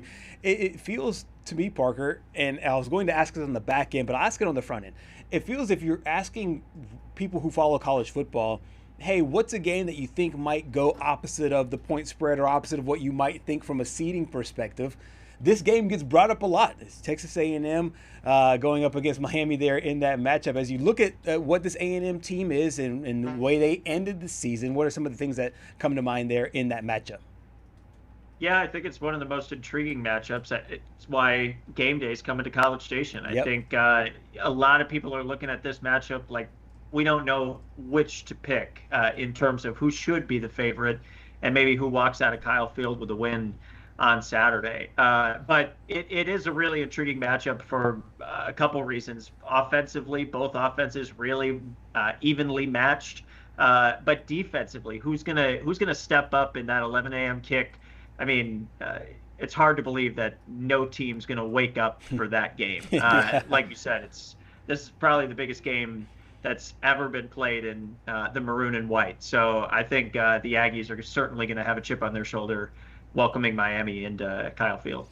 Parker, I feel like when you take a look at what the media's perspective on this game is. It seems like a lot of people are like, Miami's going to pull off the upset. Texas A&M has never really been in this situation before. But when I see Mike Elko, I see a guy that's just cool, calm, and collected and ready for this situation. How do you think he is handling this situation? Because, there's never been more eyes on this program in recent memory than right now. Cool, calm, and collected, unless reporters are disturbing the post-game press conference after the Lone Star Showdown and leaving the door open. Yeah. Other than that, I'd say he's cool as a cucumber. But I think that he's walking into this matchup with the utmost confidence that they can get it done, because this looks like the best Texas A&M football team that we've ever seen. And I think the offense has a lot to do with it. The offense is what's helped the Aggies really, for the past 2 seasons, really dominate this stretch of football. And it's just a matter of whether they can play complementary football, because I think a lot of people don't realize how good this Aggies defense has been for the most part this season. And it may have started a little shaky at the beginning of the season, but they've been lights out primarily for the entire stretch to close the regular season. So I think if they can just control what they can control, this Aggies team should be favored in this one. But obviously, never being in this moment, a lot of people still have their concerns. Yeah, absolutely. And I think a lot of those concerns are embedded in different places. One of those games obviously being the South Carolina game. And I know a lot of people have put that game to bed just because of the comeback and Texas A&M showed that resilience. But this is a Miami offense that comes in with a quarterback that has played at a major program. He played there at Georgia before in Carson Beck, and now leading this team against this Texas A&M defense. What do you think the A&M defense will need to do to be able to slow down this Miami O? Yeah, I think they've played some experienced quarterbacks this season, and whether the records of the teams that they played indicate how good the teams that they played were. Lenore Sellers, Garrett Nussmeier. Now they're playing Carson Beck. They played Jackson Arnold, who's had a lot of sort of that could be a dual threat quarterback. And I think that prepares them for this situation, getting to play against another quarterback that should be in the upper tier of quarterbacks in collegiate football. And that's really, I think, the biggest key to Texas A&M's defense is, can they slow him down? And once they do that, if they can make him one-dimensional, I don't think this really is going to be that close of a game. Absolutely. We got a chance to hear from head coach Mike Elko on those expectations from a now national stage. So expectations get created by the same national narrative and rhetoric that we don't pay any attention to. I'm quite certain that those girls took the court yesterday not really caring what anybody had to say, believing in who they were, believing in their culture, believing in their program, and they went out and they fought and they won a volleyball game. It's the same mindset we try to have as a football program. We're not trying to be defined by any outside opinions of who we are or what we're capable of, for the good or the bad. We're not trying to be defined by outside measures of success and failure for a season. We believe in our culture. We believe in who we are. We believe in the program that we built, and we're looking forward for the opportunity to go out and compete for 3.5 hours on Saturday. Nobody cares about any of that other stuff. Like, we're competitors in the arena of sports, and so all that other stuff is for you guys. Like, none of us pay any attention to that. And so I'm quite certain if you ask any of them, they would tell you they did exactly what they expected to do yesterday. That's a very common thought for competitive athletes. Parker, before we start talking about the men's and women's basketball team here, I want to bring up something that Mike Elko did talk about there. And it feels like getting lost in translation with, Texas A&M football, obviously going almost completed the undefeated regular season and now will host a college football playoff game. Something that's getting lost is this volleyball team. And, it just seems like they keep on winning. How have you seen this team progress throughout the season? Yeah, let's show some love to the volleyball Yes, we need to. Final Four. Well, good on you, Patrick. Thank you. Because really, we do need to talk about this Aggies team. Take it down, the powerhouse that is Nebraska in Lincoln. I mean, This was a 63-game win streak for the Cornhuskers, taking them down. And Jamie Morrison, Texas A&M's head volleyball coach, said before it, we're not scared of them. And any time that happens before a game, most fans would be like, don't don't poke the bear, but I think they did. And if you watch that match, I mean, just an incredible match on both sides. But the outside hitters for Texas A&M, I mean, they have all SEC talent across the board, like Logan Lednicki, Kendall Stowers, and then Efena Kazakpala is like one of the best defensive middle blockers in all of collegiate volleyball. So I think they have a great chance, but the road doesn't get any easier when you go to Kansas City. So I think it's a great stepping stone for this volleyball program, and we'll see what happens in the Final Four. But kind of like Texas A&M football, never been in this situation, so I don't really know what to expect out of them. But hoping that the Aggies perform out in Kansas City. Absolutely, there's a two pair of teams that are on the rise: the football program, the volleyball program. Meanwhile, the men's basketball program under Bucky McMillan, obviously is still in the first year, a few games in the non-conference before they go to the SEC schedule. Where do you see this team? Of course, he's still in the foundational part of building up Bucky ball, but what have you seen where they can hang their hats on, so to speak, and then some of the ways they want to improve before SEC play comes here? Yeah, I think it's been a good couple of months for Bucky, and that's something that you want to see. I don't think anybody was expecting an undefeated season, an undefeated stretch to this point. But when they've needed to take care of business, they take care of business, and that you saw that against Jacksonville, another 100-point showing for this Texas A&M offense. That's something that you really didn't see under Buzz Williams. So I think that's something that it's creating a lot of buzz in Aggieland. But you have 6 different Aggies that finish in double figures in that game against Jacksonville, and just spreading the wealth. And that's something we've seen throughout these first 11 games for Texas A&M. It's not one person that's going to get it done on any given night, and that's really what you need out of a March Madness team or a March Madness caliber team. So I think it's been a good showing for Bucky so far, but I'd still like to see some more consistency. It's a lot. If they have a cold shooting night, this team does not perform how they should come SEC play, which starts in a week or two. Middle of a week. It's really going to be here before we know it. Parker, one of those players that you mentioned had a double-figure night was Rylan Griffin, scoring 19 points, 5 of 6 from beyond the arc. The Kansas transfer, I know he was dealing with the flu for a little while there, but obviously he didn't start in that game against Jacksonville. Do you think he's a guy that, as he starts to get healthier off the floor, could play his way into the starting lineup? Yeah, it's somebody that can also he goes really well with other players on the team. Right. So like Mackenzie Mbako, Federico. I think somebody to give you that scoring production from the guard spot, and that's something we got a healthy dose of here in Waco when he was on Kansas playing Baylor. This is some guy that can go off at any given moment, and he's kind of showing that over the last few games and really kind of popped off against Jacksonville at home. But if he can get going, pair him with Ruben Dominguez off the bench or potentially in a starting capacity, I think that would be really good for the Aggies. Speaking of Rylan Griffin, we got a chance to hear from Bucky McMillan on his start. Yeah, he had energy tonight. It's kind of, y'all know every team, man, no excuses. We've had some goofy circumstances with some key players with Pop's injury, and then McKenzie couldn't play, and then we get those guys back, and then Rylan has a flu for 9 days. I mean, what is that? What kind of strand of flu is that? Like the alpha flu, right? Just absolutely takes you out, And so when he came back, he just wasn't his self in a lot of ways, and he looked like he had his energy back, and he'll be able to sustain longer minutes, obviously, as he goes forward. Parker, have you ever heard of the alpha flu? As Bucky just called that,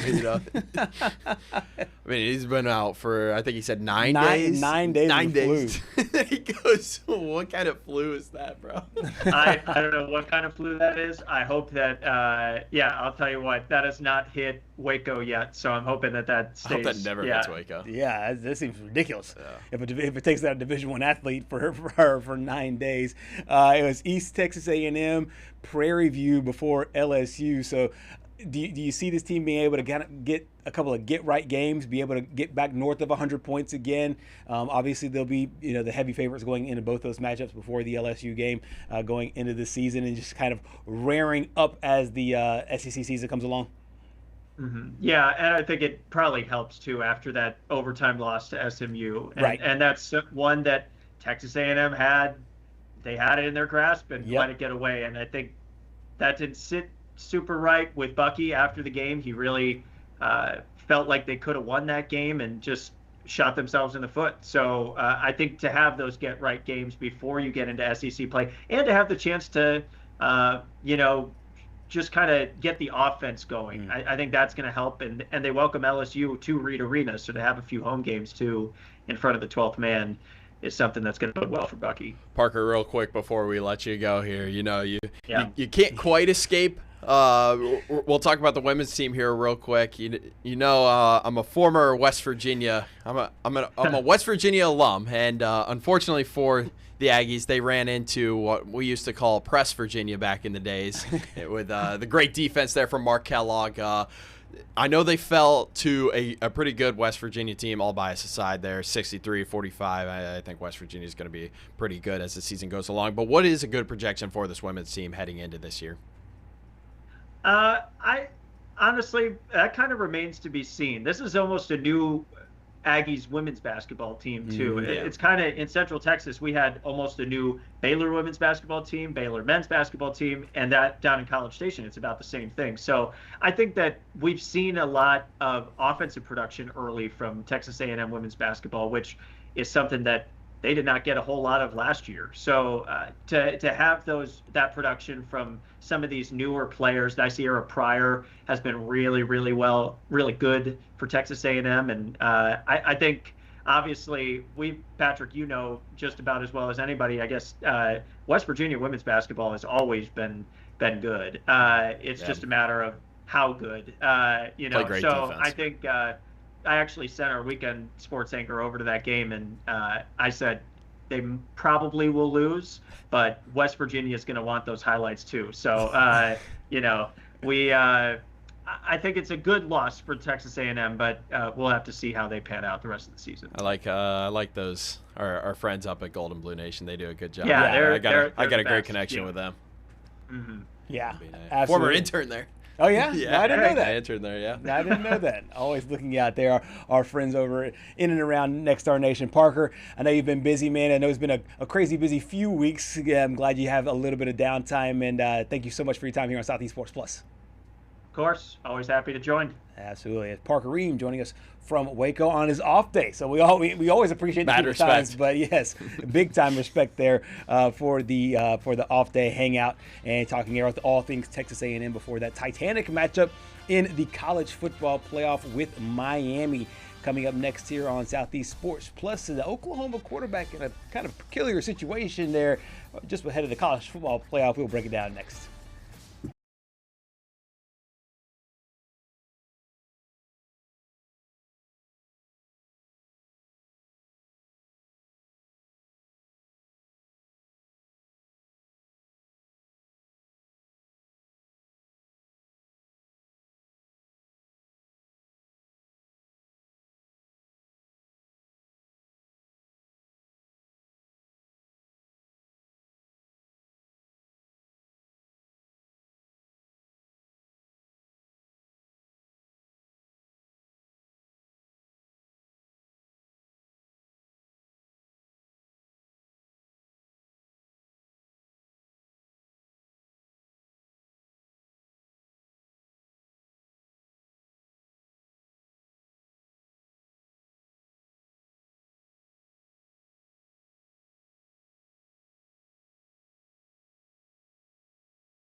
Welcome back to Southeast Sports Plus. I'll give you a little peek behind the curtain. Patrick puts all of this together, and every now and again there's a wrinkle of something I maybe hadn't seen before, and I looked down in the rundown and I saw a headline that said something about John Mateer's really funny practice blunder, but I intentionally blinded myself from the video until I can actually see this here in real time. But this is one of those situations, Patrick, where you don't want to hear that the quarterback of a team that's about to play in the college football playoff is having some mishaps at practice. Yeah, so we'll just go ahead and play the clip here because, I mean, obviously, you know, the playoff starts this weekend.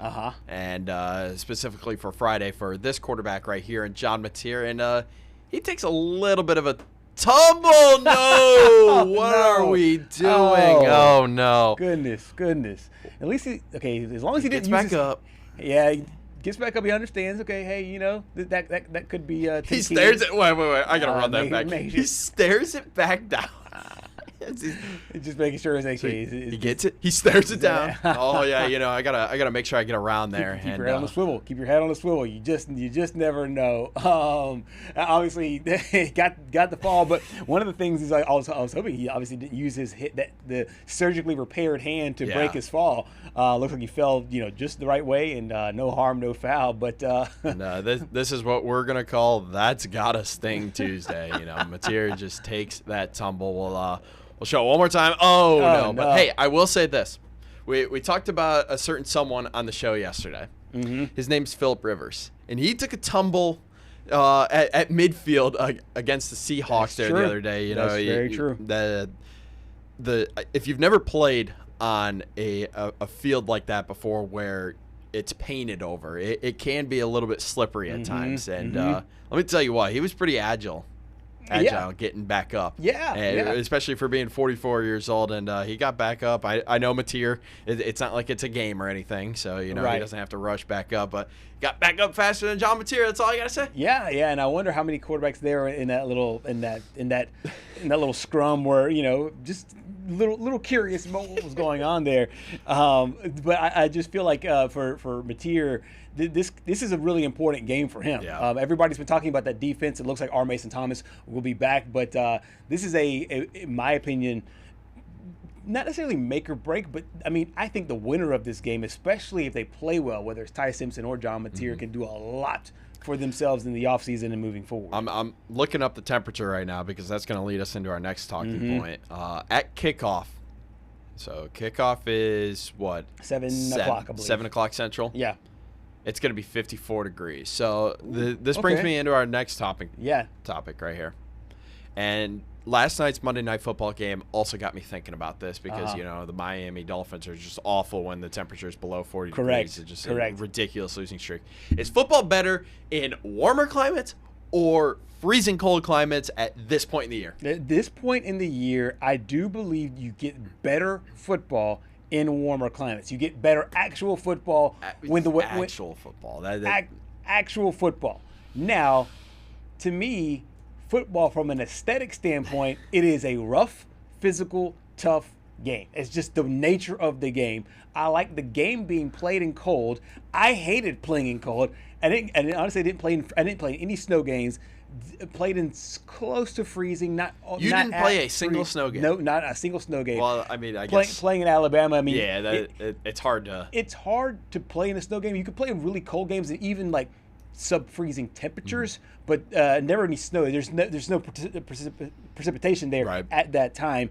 But the way that your hands feel, the way that it feels to hit somebody. The amount of energy I think it takes to keep your body warm. Once you get going, the blood flows. That's one thing. Yeah. But to get it up and get it going, they say swimmers are this way about jumping into a pool.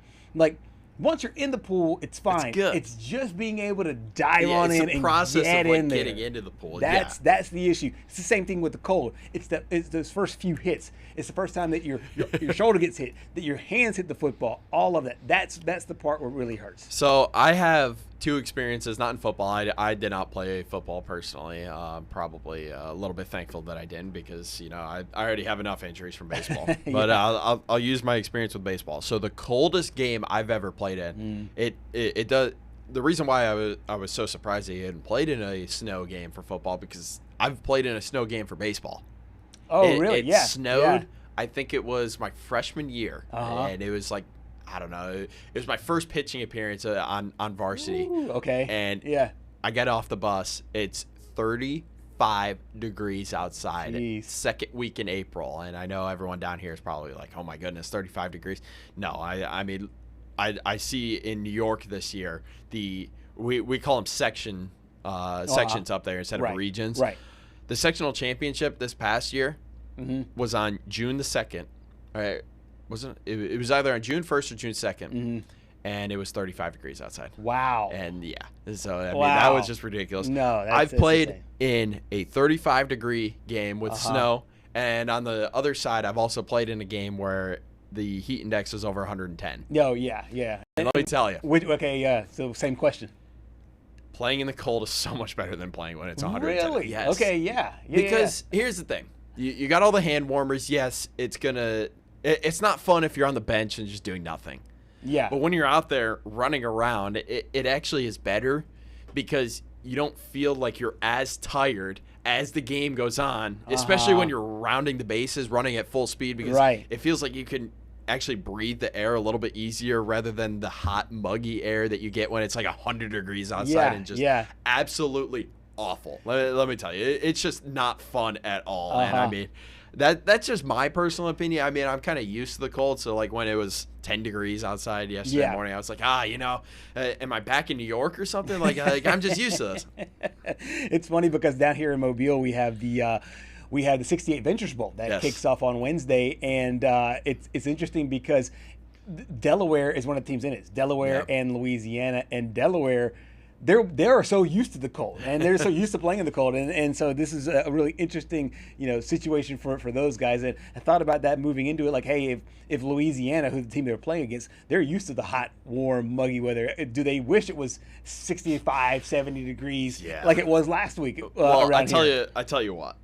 We were just talking about the Miami Dolphins, and whatever you do not ever get shirts that say, "I wish it were colder." Because if you learned that from, you can learn that from the Dolphins right there. And, bringing the SEC in here, I know today that there's no certainty on Tua's future if he's going to continue to be the starter there. So, some crazy times over in Miami. Obviously, a tough loss last night. I believe their losing streak is up to 14 games in a row when it's below 40 degrees. Oh, wow. So I knew it was bad. I didn't know it was that bad. It's bad. Yeah. Like real bad. Man, my goodness. And so it was a big win for Pittsburgh. They needed that in order to keep pace there with the AFC North. They're favored now. Favored to win the division? Yes. Okay, wow. One more thing about cold games. Now with these divisions and everyone moving to these dome stadiums, there's only going to be, I think, one team in the NFC North that does not play in a dome starting pretty soon. Wow. And it's going to be the Green Bay Packers. I think the Bears are starting to build a stadium, and it's going to be indoors. Yeah, everything from here on out will be indoors, all moving forward. And I can't wait for that. Thank you so much for joining us here on Southeast Sports Plus. We'll see you next time.